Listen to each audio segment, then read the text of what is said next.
Бизде болсо азыр студиябызда дене тарбия боюнча мугалим Каракол шаарындагы Доскул уулу Сартыке атындагы жалпы билим берүү мектебинин дене тарбия мугалими Мээрбек Асылбек уулу. Отман таң? Саламатсыздарбы? Ак көйнөктү кийип, ошо биздин студияга келдиңиздер, көз кубанат. Азыр баягы экзамендер маалыбы, же силерге ошол дене тарбия сабагы боюнча мугалимдерге мунун тиешеси жокпу? Азыркы учурда мектептерде, бардык мектептерде экзамен учуру аяктап, аттестация бөлүп берчү убакыт. Анан ошого байланыштуу сабак учурунда биз спортивный кийинебиз, сабактан сырткары өзүбүздүн дресс-кодду сактоо максатында классика кийип жүрөбүз. Айтсаңыз, ушул жакында эле бир мугалимдер үчүн жакшы жагымдуу чечим чыгарылды. Эмкиден баштап, мына ушул жылдан баштап мугалимдер эч кандай ремонттуу оңдоп түзөө иштерине аралашпайт. Жөн гана ошол билим берүү жаатындагы эмгегин улайт деп. Кандай кабыл алды мугалимдер? Бул боюнча мугалимдер жакшы эле кабыл алды. Себеп дегенде мугалимдер буга чейин көп иштерди кылып келген. Мисалы жеке эле мектеп ремонт эмес, көчө мектептин территориясын тазалоо, көчөлөргө ар кандай субботниктерге чыгып, ушундай иштер болуп келген буга чейин. Анан азыркы учурда болсо мугалимдер только билимге басымдуураак кылып, окуучуларга татыктуу билим беришет деген ойдомун. Окуу жылынан баштап. Сиз дене тарбия мугалими болуп иштегениңизге канча жыл болду? Мен дене тарбия мугалими болуп иштегениме 10 жыл болду. Анан буга чейин Бишкек шаарында мектептерде иштеп жүрдүм. Өзүмө баягы опыт топтош үчүн спорт департаментинде иштеп жүрдүм. Инструктор, старший инструктор болуп. Түшүнүктүү, эң жакшы. Биз ошол дене тарбия мугалимин чакырган себебибиз жай мезгилинде балдардын баягы дене сактыгын камсыздоо максатында активдүүлүгүн кантип күчөтсө болот, кайсыл баягы кружокторго, кайсы ирмемдерге берсе болот, ошо иримдерге берсе болот, ошол багытында кеп кылабыз да. Сиз ушул биатлон боюнча, футбол боюнча, дагы кайсы багыт боюнча балдарды үйрөтөсүңөр? Мен өзүм дене тарбия мугалими катары негизи жаш балдарыбызды спорттун көп эле түрүнө тартканга аракет кылабыз. Мисалы буга чейин мектеп лигаларында тогуз коргоол, улуттук оюндар, ордо оюндары, волейбол, баскетбол, футбол, андан сырткары дагы мектеп лигасынан да сырткары өзүнчө балдарды машыктырып иштейбиз биз ар кайсы спорт түрү менен. Бул ар кайсы спортко аралашып калгандын максаты баягы окуучуга бир эле спорттун түрү жакпай калышы мүмкүн. Мисалы, кандай деп сиздерге түшүндүрсөм. Мисалы, ар бир бала ар тармактагы спортту тандап көрүшү керек да. Анан өзүнө ыңгайы келген, өзүнө жаккан бир спорт сөзсүз түрдө балага чыгат. Эгерде кайсы спортто бала көбүрөөк ийгиликке жетип аткан болсо, демек ошол бала ошол спортко жакындаганы, ошол спорттон дагы келечекти үмүттөндүргөндөн кабар берет. Түшүнүктүү. Ушул кыргыз улуттук оюндар качандан бери киргизиле баштады ушул мектеп программасына? Же бул силердин эле мектепте ушундай көрүнүшпү? Мисалы үчүн, мен буга чейин уга элек болчумун да, ушул кыргыз оюндары, илгерки оюндар болгондо дагы мектепте ушул дене тарбия сабагында берилет деп. Эми бул программаны мамлекет тарабынан бекитилген программа. Ошол программанын негизинде сабактарга эле эмес, мектеп лигаларына дагы кошулган. Муну Каракол шаарынын же болбосо Бишкек шаарында боло турган болсо, Бишкек шаарынын спорт комитеттери атайын спорт агенттиги менен биргеликте программа түзүп, анан ошонун негизинде анан улуттук оюндар киргизилет. Бул качан башталды? Бул башталганы мен билишимче 10 жылдан бери эле балдарды чыгарып жүрөбүз. Акыркы 2-3 күн мурун Тоң районунда чоң масштабтуу тогуз коргоол оюну боюнча турнир болуп өттү, аякта болуп өттүк. Анан аябай жакшы болду. Ата-энелер келди, кубанды, көрдү, сүйүндү. Мени ушул иш-чарадан мага жакканы ушу Кыргызда улутта калып бараткан оюндарды мындан ары дагы өрчүтүү максатында болду. Анан ал жакта дагы туристтер болду. Туристтер да кызыгып көрүп, аябай жакшы деңгээлде өттү иш-чара. Балдардын кызыгуусу кандай өзү? Балдардын кызыгуусу башында кичине кыйынчылык болот экен. Ар кандай гаджеттерден балдарды азыр алыштырыш кыйын экен. Анан ошого карабаштан ата-энелер менен биргеликте тынбастан толук кандуу иш алып барып жүрдүк. Ата-энелер менен чогуу биргеликте. Анан мында дагы тогуз коргоол мисалы же ордо оюндарында дагы ар кандай мисалы графикке жараша окуучуларды түзүп, подгруппага бөлүп, анан ошо менен келип чакырып үйрөтүп аттык. Башында кыйынчылык болду, анан балдар көнүп алгандан кийин кичине жеңил болуп кетти да балдарга. Бул канчынчы класстан башталат? Негизи 9 oyunu бул мектеп үчүн 2-3 класстардан баштаганы жакшы. Себеп дегенде канчалык бала эртерээк баштаса, баягы ошончолук үйрөнүүсү тез болот. Себеп дегенде өзүңүздөр билесиздер, бизде чоң класстарга караганда кичинекей класстар аябай жоопкерчиликтүү болот. Айтылган нерсени убагында аткарышат. Тренировкага эрте келишет, эрте келип даярданып, формаларын кийип, ушундай да бизде. Анан ошон үчүн биз ушу кичинекей класстан баштап үйрөтүп атканыбыз ошонун бир себеби ушул. Эң мыкты. Мына столдун үстүндө жайылган дипломдор бар экен. Калп айтпасам, ошол бирөө кечээ жакында Тоң районунда болуп өткөн иш-чарадан жеңишке ээ болгонуңардын мындай күбөлүгү да. Айтып берсеңиздер ушул. Эң эле баалуусу, эң эле сиздер үчүн маанилүүсү, албетте ар бир жеңиш маанилүү, бирок болот да арасынан эң сыймыктуусу. Мага эң сыймыктуусу бул жакында эле Ак Суу райондук жана шаардык билим берүү кызматкерлеринин, мындайча айтканда мугалимдердин мугалимдер күнүнө карата мисалы ден соолук деген аталыштагы спорттук иш-чара болуп өттү Ак Суу районунда. Бул спорттук иш-чарага волейбол, футбол, шахмат жана тогуз коргол оюнунан 4 спорттун түрүнөн иш-чара болду. Анан биз тогуз коргол оюнунун атынан, ушу Каракол шаарынын атынан деп мугалимдердин арасында, эркектер арасында барып катышып келдик. Анан Кудайым буйрса жеңиштүү болуп, 3-чү местага илинип келдик. Бул тогуз корголго тандап алгандын себеби бул өзүм дагы тренер болуп буга чейин, машыктыруучу болуп буга чейин өзүм айтып өткөндөй шаар жергесинде дагы иштеп жүрдүм. Балдарга бир топ ийгиликтерге жетип жүрдүк. Шаар жергесинде дагы азыр тогуз коргол ушундай сыяктуу улуттук оюндар аябай өрчүдө, аябай басымдуулук кылып атат. Президентибиз Садыр Нуркожоевичтин инсандын руханий адеп ахлагы жана дене тарбиясы жарлыгына ылайык улуттук оюндарга көп басымдуулук болуп келип атат. Анан ошо өзүм да машыктыруучу болгондугума байланыштуу ушул оюнду тандалып барып, Караколдун атынан барып коргоп келдик буюрса. Түшүнөсүз менен. Түшүнүктүү. Кол алдыңыз да, мисалы бир мектепте 1000дин тегерегинде окуучу болсо, сөзсүз түрдө 300-400 сиздин окуучулар болот. Азыркы учурдагы эң адистердин айтымында көйгөйлөрдүн бири бул ушул балдардын, сиз баштап калдыңыз, гаджеттердин азабынан көз көрүү органдары бир аз жабыркашы, анан ушул сколиоз деген бир маселе бар да. Сиз ушуга кошулосузбу, ошол балдардын дене тарбиясынын мугалими катары? Ооба, толук кандуу кошулам. Азыркы учурда гаджет биздин жашоо турмуштагы аябай чоң роль ойнойт.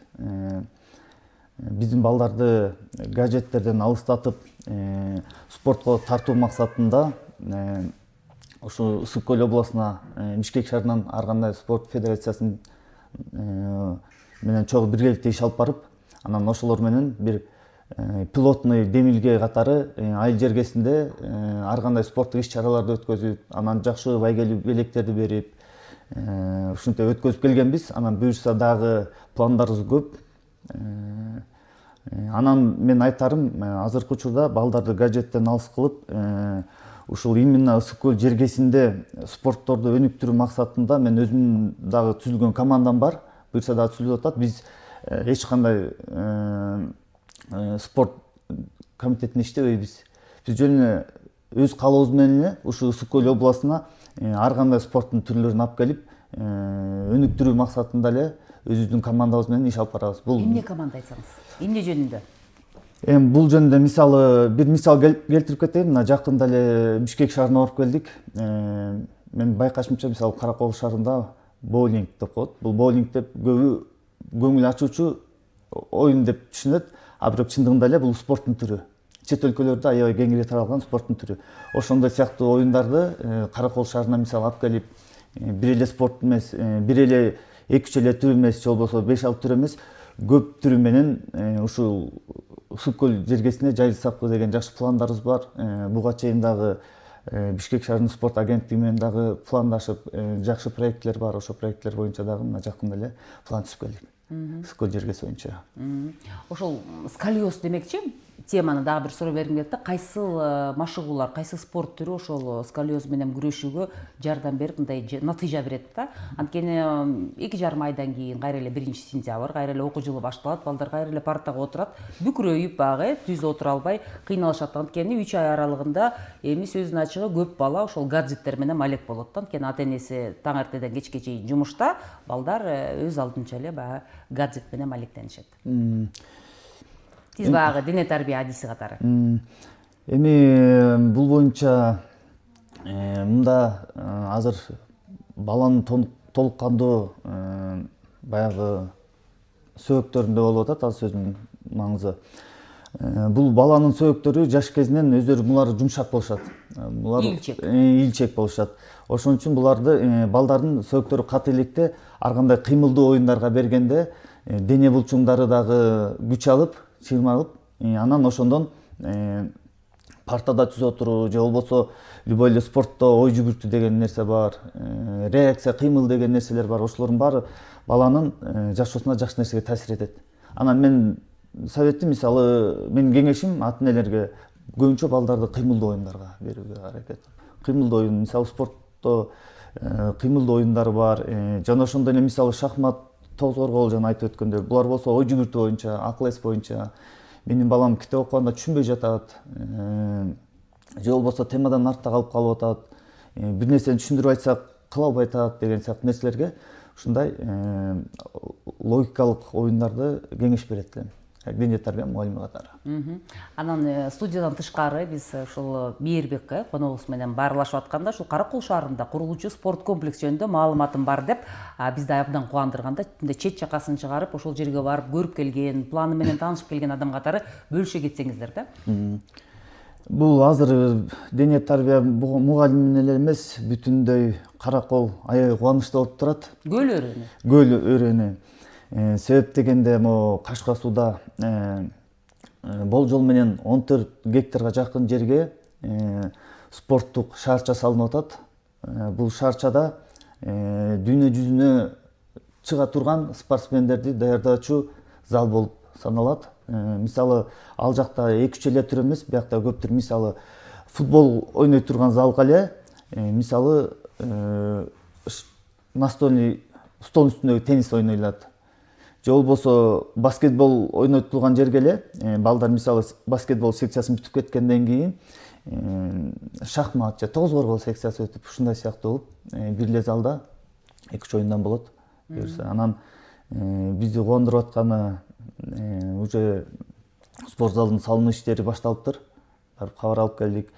Проектлер азыркы жана айтып өткөндөй президенттин жарлыгы менен бардык жеке эле Ысык көл регионунда эмес, жеке эле бардык жерлерде ошо спортко көбүрөөк басымдуулук кылып, ушундай шаарчалар салынып атыптыр. Абдан мыкты. Негизи эле балдар арасында ошол акыркы жылдары спортко болгон кызыгуу абдан көбөйүп атат дейт. Сизге да байкалып атабы ошол кызыгуу? Жаш балдардын. Албетте байкалат. Анткени мына биздин ушул Каракол шаардык спорт балдар үчүн спорт комплексинде мурун 1 смен, 2 смен болсо, азыр 3 сменге чейин балдар машыгып атыптыр. Бул аябай эле жакшы нерсе биз үчүн. Анан балдардын монтип көбөйүп, спортко кызыкканы, спорт ден соолуктун булакы деп айтмакчы.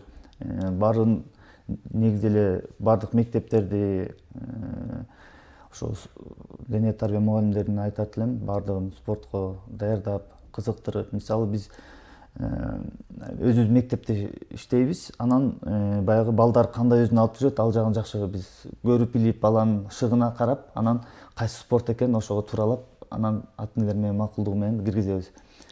Анан сиз айтып өткөндөй, жанакы балдар аз көбөйүп калды. Мунун бирден бир дагы бир максаты бул кээ бир балдар өзүнүн канында болот.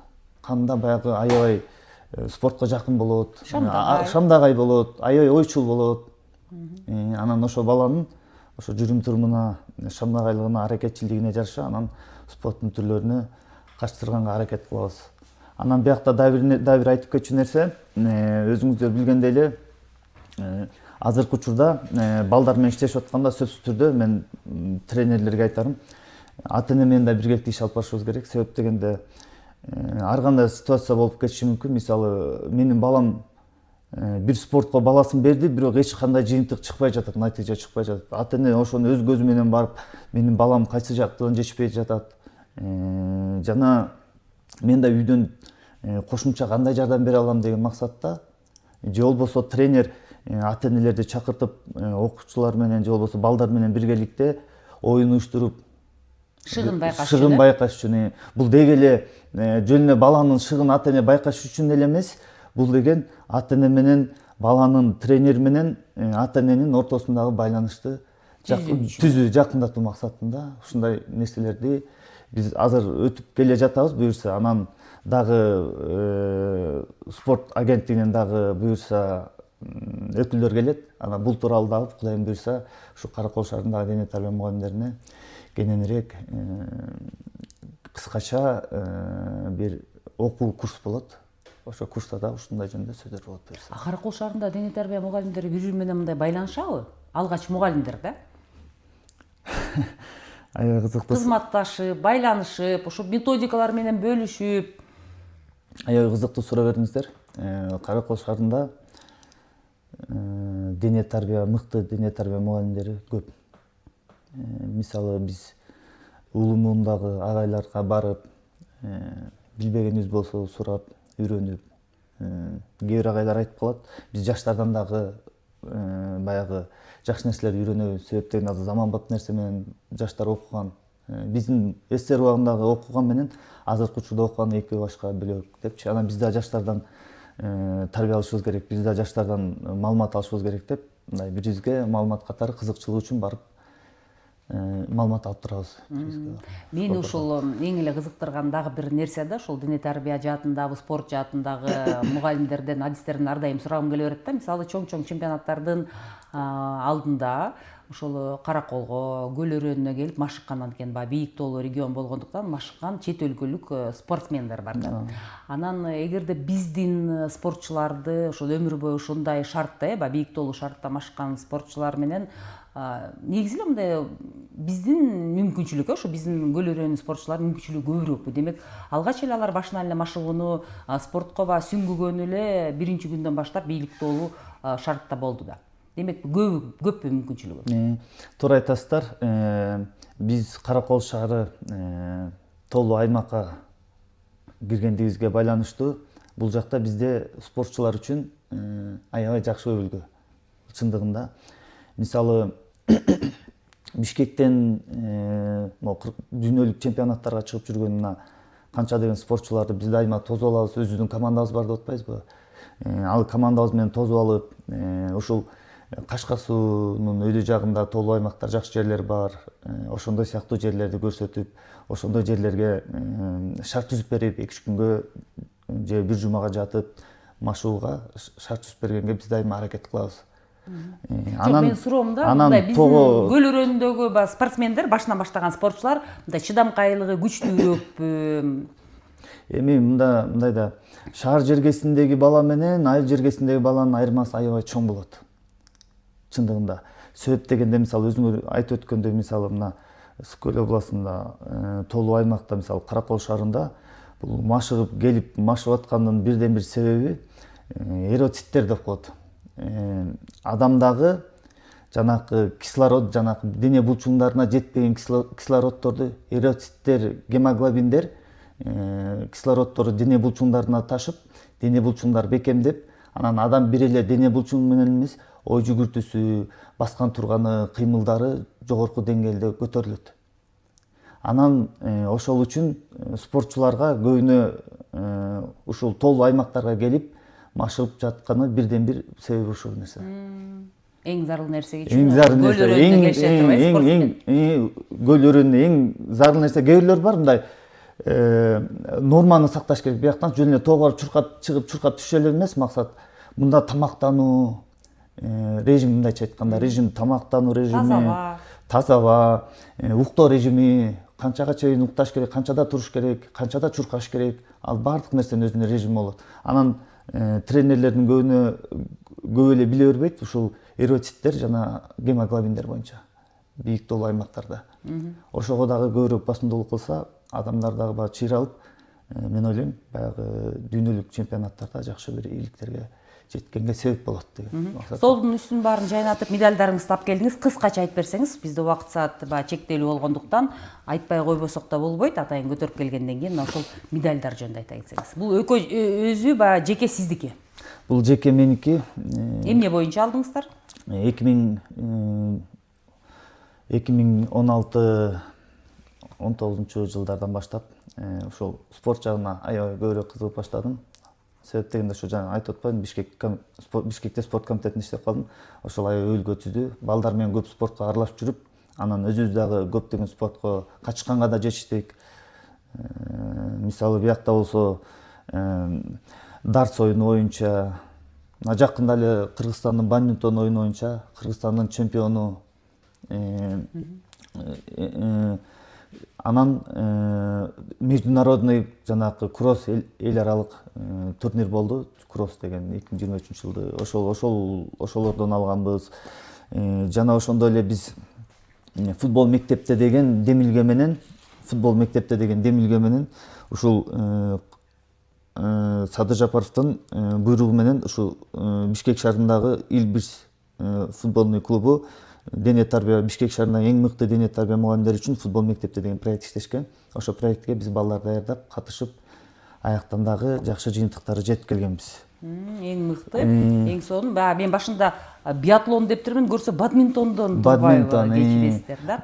Тактап өтүп кетели. Мен телекөрүүчүлөргө эскерте кетейин, бүгүн бизде студияда дене тарбия боюнча Кара Кол шаарынын Доскул Сартеке атындагы номер 9-орто мектебинин мугалими Мээрбек Асылбек уулу болду. Кызыктуу маек куруп бергениңиз үчүн чоң рахмат. Анан